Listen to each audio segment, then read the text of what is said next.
బాలు అయితే తన car keys కనిపించక చాలా కంగారు పడుతూ ఉంటాడు. ఇక మీనాని అడిగినా సరే మీనా అదేమో నాకేం తెలుసు, నన్ను అడుగుతావేంటి అని చెప్పి అంటుంది. ఇక రూమ్లో మొత్తం వెతికినా సరే ఆ కార్ కీస్ కనిపించవు. ఇక అక్కడ చూసేసరికి మీనా చీరకైతే ఆ కార్ కీస్ తగులుకుంటాయి.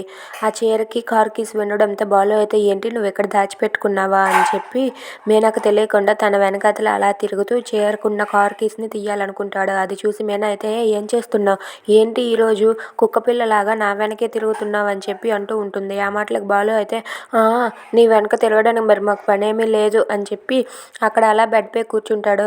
ఇక మీనా అయితే ఇంట్లో అలా తుడుస్తూ ఉంటుంది. తుడుస్తూ ఉంటే బాలు అయితే మీనా వెనకాతల వెళ్ళి తన కార్ కీస్ తీసుకోవడం కోసం అని చెప్పి అలా మీనా వెనక చీర పట్టుకొని నడుస్తూ ఉంటాడు. అది చూసి మీనా అయితే ఏం చేస్తున్నావు నువ్వు, నీకు అసలు బుద్ధి ఉందా, ఎందుకు ఇలా ఈరోజు ఇలా బాధ పెడుతున్నావు అని చెప్పి అంటూ ఉంటుంది. ఆ మాటలకు బాలు అయితే మరి నీ వెనక తిరగకపోతే నాకు వచ్చింది ఇప్పుడు నష్టం అని చెప్పి నువ్వేమో పెద్ద ఓర్వశి అనుకోకు అని చెప్పి అంటూ ఉంటాడు. Thanks for watching friends, please subscribe our channel.